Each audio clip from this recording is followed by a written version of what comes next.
Hi everyone, welcome to the next episode of Megan Tan Studios.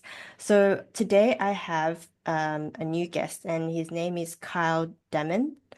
And yeah, I would love to hear more about you and where you've started in your journey with business. And we Mhm. just a quick thing, we actually met in a human design reflectors group. So yeah, you can start off by so my question would be, so who is Kyle and why do you do what you do? Thank you, Megan. Great to be here with everybody watching. So yeah, we met in a human design group, and well, I consider myself a scientist, and I like to think about anything from a rational or a an idea where we can challenge our best ideas, and that's always open and on the table. Um, I do believe we live at a time of a great transition. I think that's obvious from technology to these various tools and resources like human design that just seem to be erupting forth from the collective consciousness in ways that are, strange almost or unheard of in history or very rarely in history do these types of revelations happen. So, how do we navigate this world, this changing world? And I'm open to exploring any tools, including AI, including, anything that is related to technology or maybe these spiritual tools that seem to be also available to us. So that's a long way of saying I first started my leadership journey in about 2006 when I realized I wanted to start my own business. I had a website going that was successful, but I was an employee. I had built it for a company. It was their website, not mine.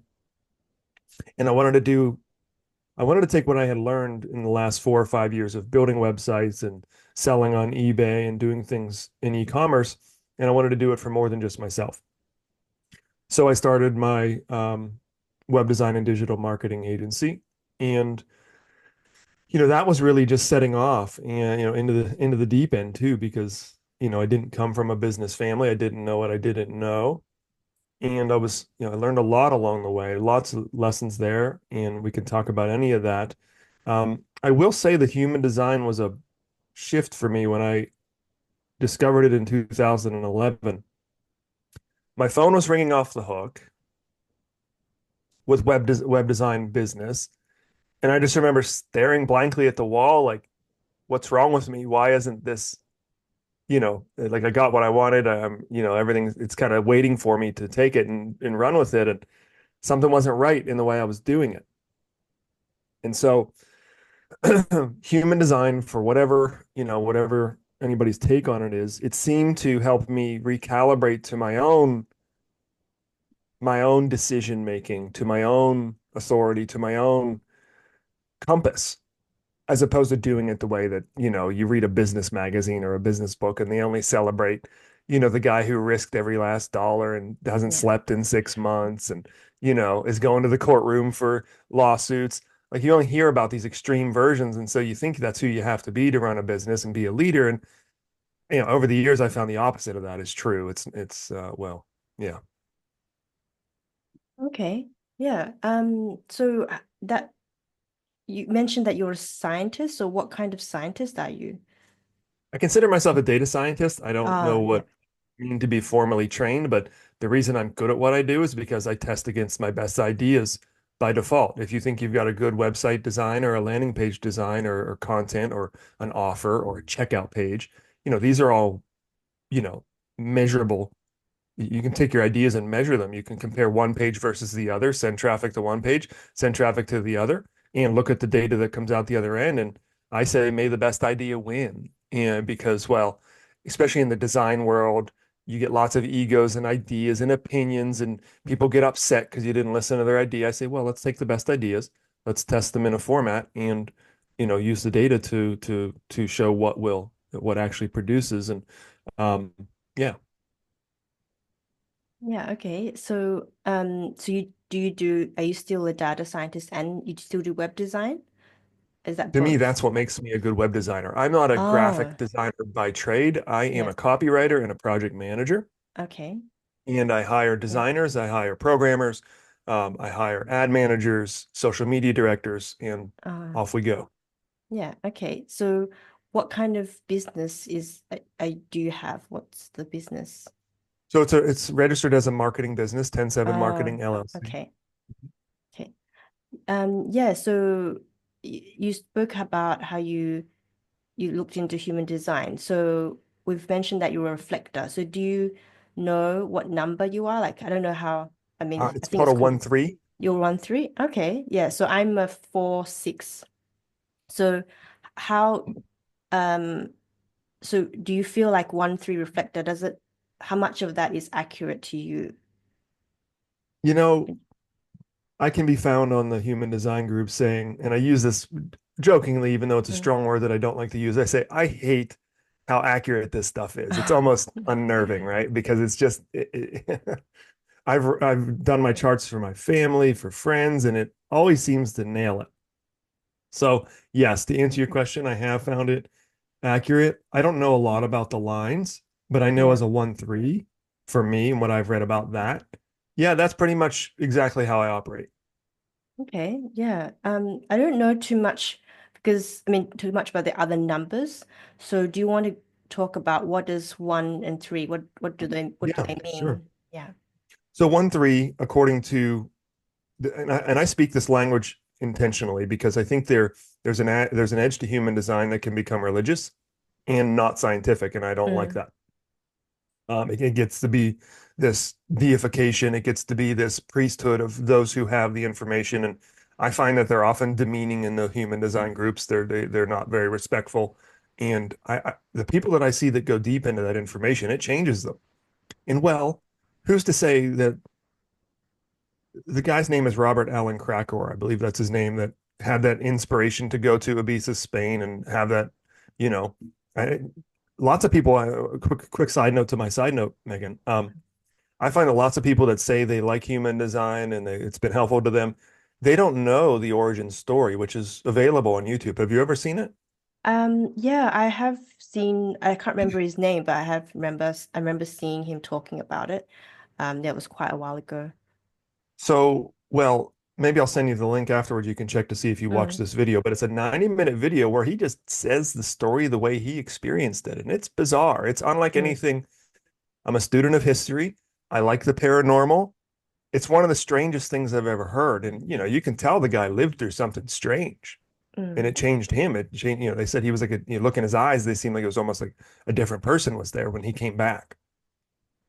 So, well, then for me, as everybody, let's just slow down and say, okay, what is this? I have my ideas as much as anybody. But, well, okay. One, he called himself Ra Uruhu after that. For anybody who, Oh that's yeah, probably most yeah, people, yeah, you hear him call Ra, yeah. right? Well, Mm, okay, well, that's, if you study ancient Egypt, okay, they use that word all the time. And if you study the Mayan calendar, if you study the Mayan systems, I think the Mayans had this. I think the Egyptians had this. I think every couple of thousand years, perhaps, I don't exactly know, that this information erupts into the collective consciousness through various messengers. I think the ancient books, I think the Hebrew book has people that were visionaries like this, that they received something that was unusual and it came from a strange dimension that we could hardly understand. These things happen, I think, rarely, but throughout history. Um, so Robert Allen Krakauer, aka Rauruhu, went into this hut for 7 days. It almost sounds like it sounds like a parable, right? For 7 or 8 days, and he talked to this blue ball of light in the room, and he transcribed the first body graph. It's fascinating. It synergizes a lot of different spiritual and ancient systems into one chart. It's the logical mind is satisfied when you look at these things, right? It's like, oh, well, this is juicy. It seems to make sense. It lines up with this and that. Well, I'm a big believer in democratizing information. These days, I work a lot on AI, chatbots, and automations. Well, also, too, with this type of information, I believe it should be simple and easy to understand and where people can access it if they want. I feel the same way with human design. And if anybody's ever heard of Eckhart Tolle, do you know who Eckhart Tolle is? yes, yep. I So definitely he know him. says, Yeah. this is my point and the big point for everybody today. Words are not the truth.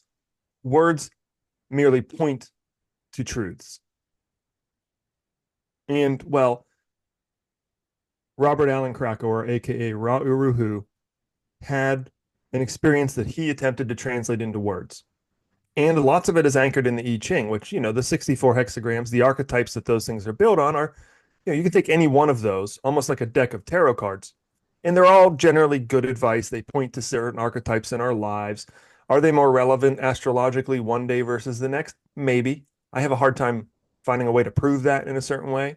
I find that when I look at things like that, they tend to give me value. So to me, that's good enough. Maybe later on in life, I'll get to travel around the world and do my research between the Mayan calendar and the ancient Egyptian system and what happened in Ibiza, Spain, there with the whole human design Genesis story.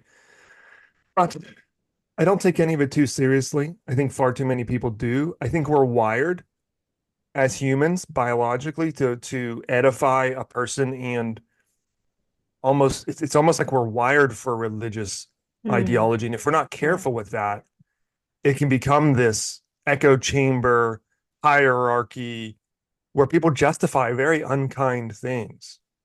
However, I build teams. I work with teams a lot. I grow, we say, hey, you want to grow your marketing team? And then we help you grow it. I usually work with larger medical clinics and um, I like working with bigger companies. I like working with solopreneurs too. But the idea is that when you work with a larger company, you can help grow their team because they need content creators, they need page builders, page designers, some people within their team.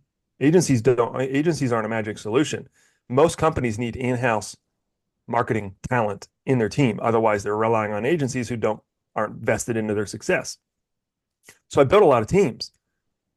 And I think, there's part of me says, well, what if, in the future, we're looking at our human design charts, one, making sure it's verified and we're actually looking at the right chart. I've been given a wrong chart before.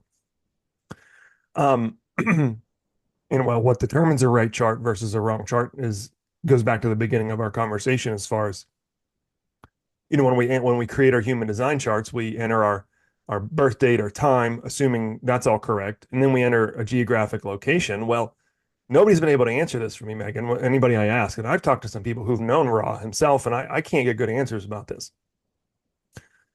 How on those maps in that software or whatever it is, how on those maps does it determine what geographic boundary zone does one city versus the next versus whatever that pixel is on the map to determine your chart and therefore your strategy and authority and perhaps some ways your destiny. Yeah, yeah, that's a good point. Because I mean, like, because the earth and the land is not always in the same spot. And my, It's my city is, I don't know, maybe less than 200 years old. So yeah, there's just yeah.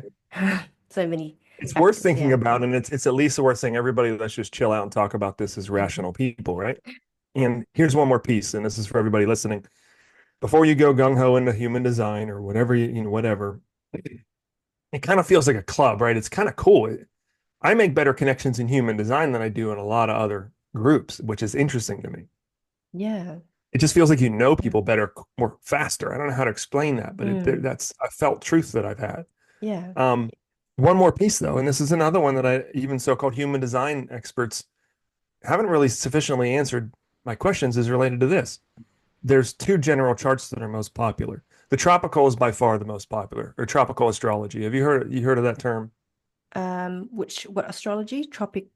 Tropical. It's related to the positions of the stars when you were incarnated, and it's a certain angle. Well, the other one is called true sidereal. And not a Okay. lot of people know No, about that no, one, but yeah. that's another one. And there's some human design practitioners that I like and respect that use true sidereal, and there's some that use tropical. And Okay. well, okay, well, Yeah. which one? Because I know I'm a reflector 1, 3, and 1, and I think I'm a manifesting generator 4, 6 in the other one. I'm like, okay, Oh, well, which one? And it's like this. yeah. And somebody I've heard it said one of them is more of your soul blueprint, and the other one's more of your human incarnational blueprint. I'm like, oh, that's interesting. Okay, but well, I don't know what to do with that. Yeah. And I haven't heard any human design people be able to satisfactorily answer that. And Mm. I don't know. I'm not trying to make anybody wrong or anything, but Yeah. Yeah, I agree that like once you get really deep into something, you think that it just becomes what you think is the truth. But then there's so many different factors, so many different things that influence us, and we're always changing. Like every day we're changing, every moment we're changing. Um, and yeah, for me, so I'm 4'6", and then I know that. the first number means how you were from 0 to 30 years old. Okay. And for me, for number four, it means an opportunist, which means I'm trying new things and taking samples of different things. But I feel like isn't that a three? Isn't that what a three does? I've You know, heard, again, these are archetypes. These are yeah, there's English language that we attempt to apply to those archetypes and our best interpretations. Um, I don't know. I can't speak yeah, to that level of it yeah, personally. yeah. And well, I do feel like that transition where I'm going from like between 30s to 50s. I mean, yeah, that the two phases. I feel like I am moving into that. Yeah, Mm-hmm. yeah. So because I've just started my business.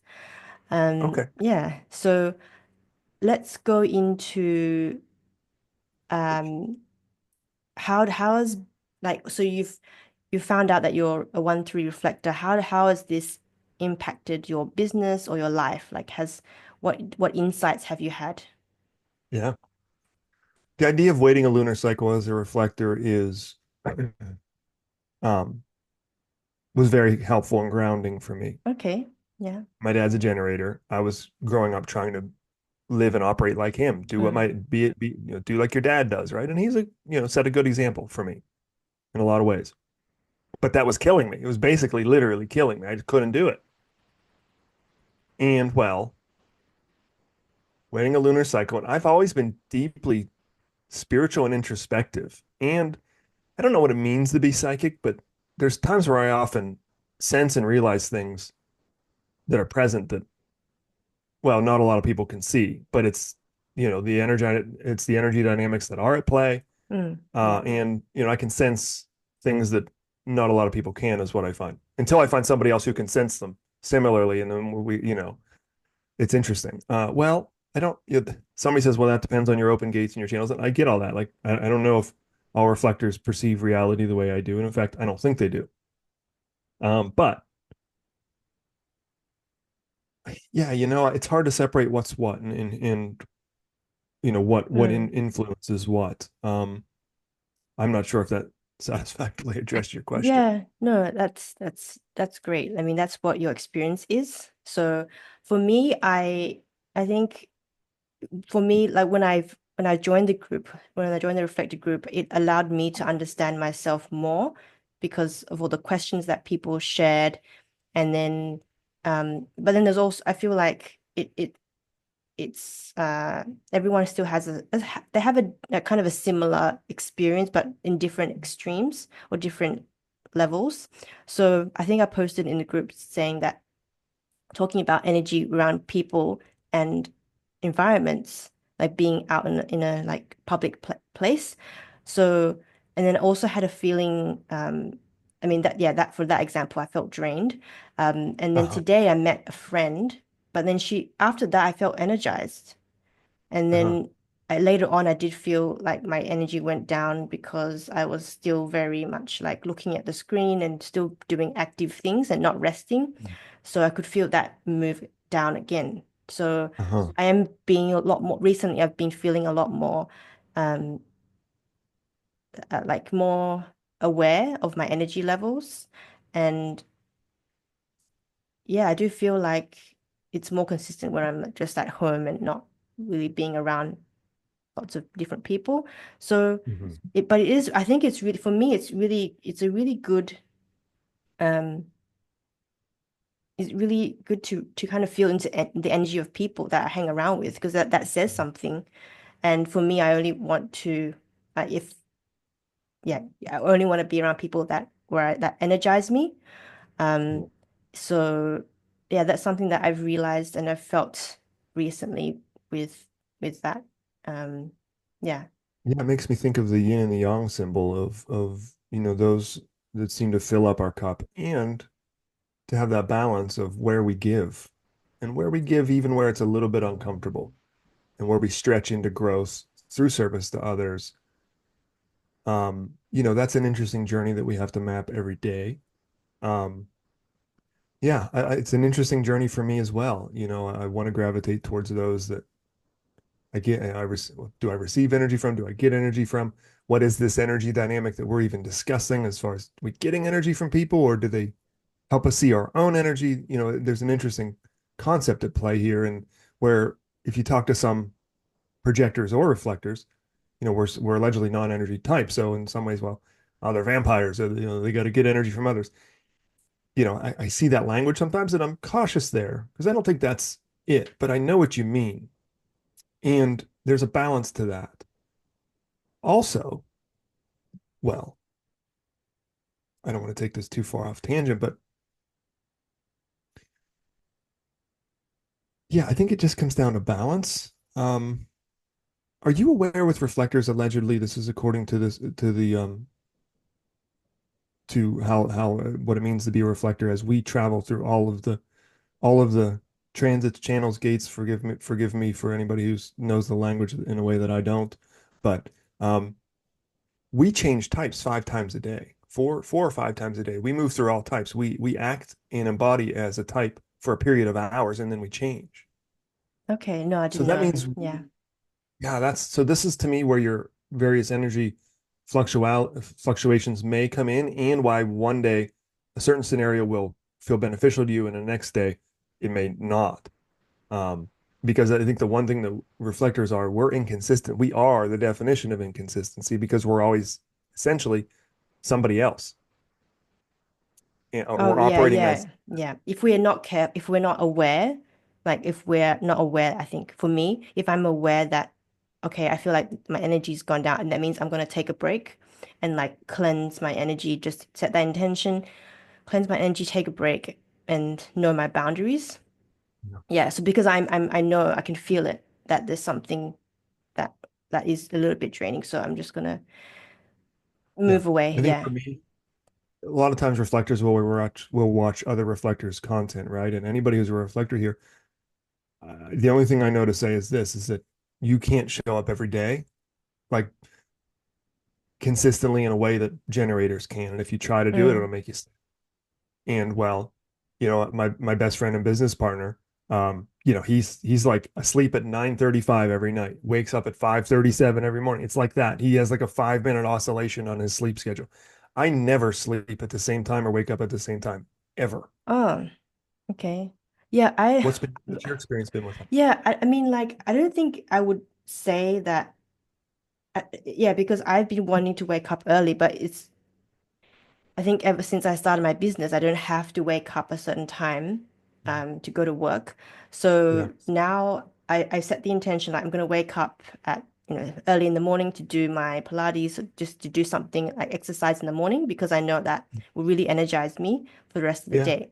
So I feel I don't want to say that's part of my human design, and I yeah. And now you've mentioned it, I yeah. I mean, There's something I called want tracking.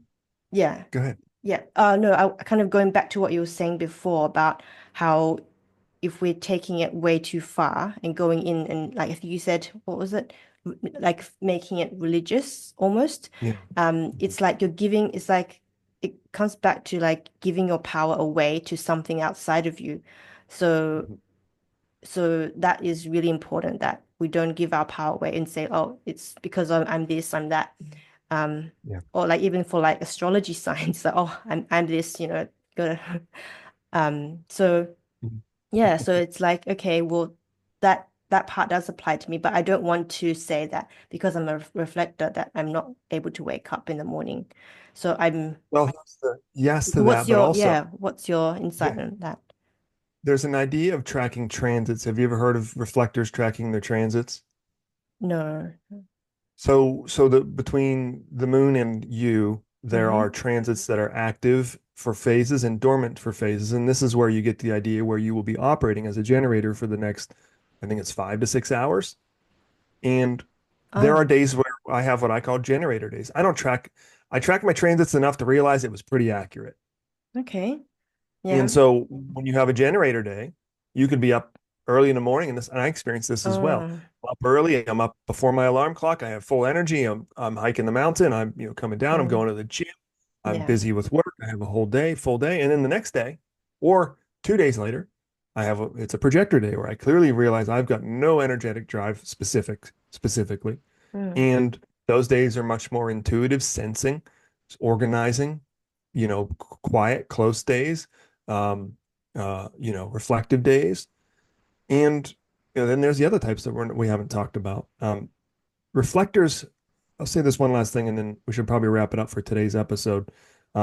Reflectors and projectors have a unique relationship. When you sit down with a projector as a reflector, you really arrive at truths, I find. There's a conversational accuracy that happens that is special. I'm involved in a projector group that I really like. It's a well um, managed group, and happy to invite you to it if you like.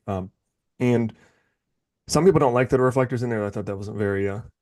It's not a projector only group. It's a group about projectors.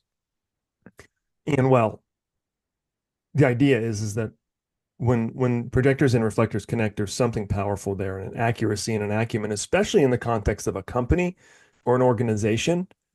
What I say is a reflector doesn't, or a projector doesn't always know what's wrong, but they sense when something isn't right, something's incorrect in an energy group dynamic, and they can pick it out fast, especially when a reflector is around who's sampling the group a lot. Mm.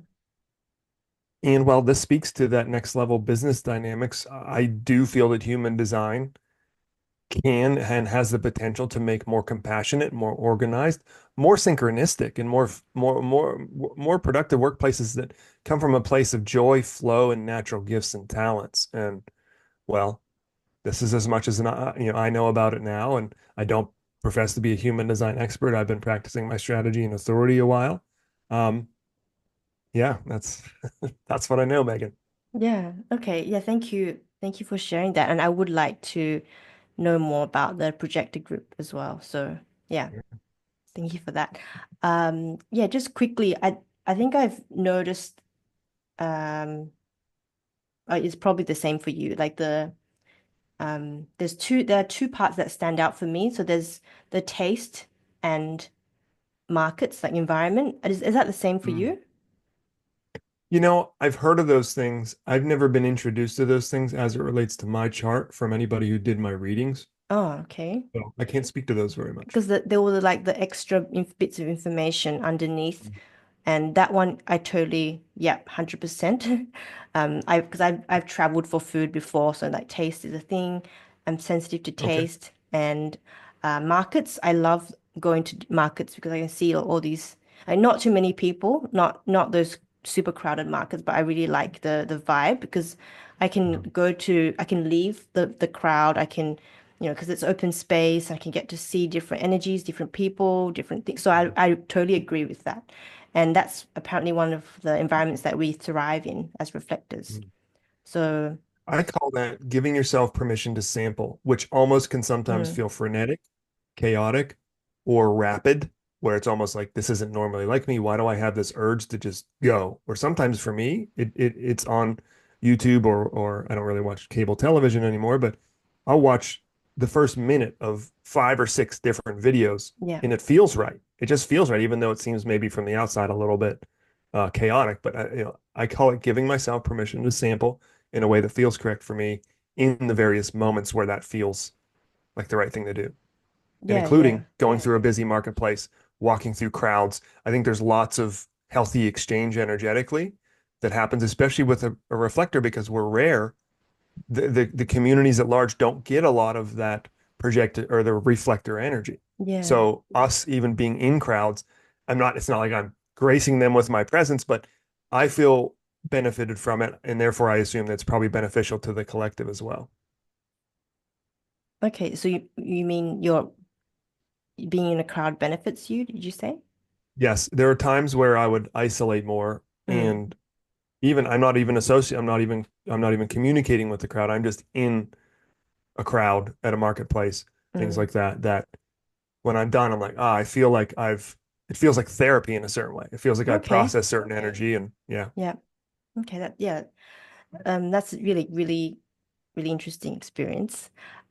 So yeah, quickly, just the last little Mhm. thing. So I wanted to because I've just started my business and I'm kind of doing that too with the sampling. And then at points where like, oh, this is going well. I'm doing something, I'm trying something new with marketing. And then I it's like it also has to do with maybe I'm also thinking about like following your excitement. So like following my excitement, but then sampling and but then getting in like I'm finding that this works for me and I like that I'm getting a lot of um interactions, like quality interactions, doing it this way. And Mhm. and at the same time, I also don't want to get too deep into it. So I don't, yeah. Well, So yeah, I don't I know what like you you're have to following your say. highest excitement. Yeah. Um, to me, I think there is universal law. I don't know about religion. I don't know about man's words of how they attempt to interpret universal law. But I think there are senior laws that are higher organizational structures compared to other laws. I think human design is some sort of map related to the incarnational matrix that we as spirits adopt as we enter this domain and this terrain of planet Earth.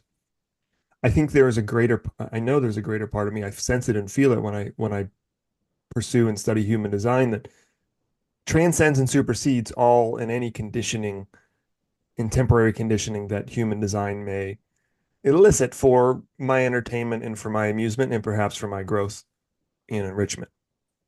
Following my highest excitement to me is a senior law than anything human design can bring because I find that I often contradict what human design people say in terms of the mechanics. And you see people argue on these human design groups. Well, the mechanics say this and that. And who are the Yeah. mechanics? Yeah. And why do they have so much to say? Well, that's a joke, but there's an idea where people get deep into the mechanics. And well, okay, sure, but well, I don't know. I seem to when these coaches get onto these human design groups and they're snippy and snappy, and then I go look at their Facebook pages and like I don't sense that they're living any sort of truly, and I'm not really here to judge, but I'm like, who is this person to be telling me anything? I just don't see like they got it going on. They don't seem very happy. Um, the following my highest excitement, maybe we can get into that in another show, but another Yeah. episode, but Yeah. that's to me, that's always my compass. And it takes courage to follow your excitement. It takes courage to say no thank you to an opportunity that you think might pay you money, but it doesn't feel right. And Yeah. well, we're all flying on this big blue ball through space. I don't know if I have any better answers than anybody else, but yeah. Yeah, I feel like we can definitely, there's so much there that we can go into the next in another session. So thank you so much, Kyle. So I think we can, oh, maybe we can, you can mention where people can find you and Yeah, if they sure. want to find out more about, KyleDamon.com. Yeah, yeah. first name, last name, KyleDamon.com. You can access all of my information there. And yeah, Okay. All right. Thank you so much for your you bet. time.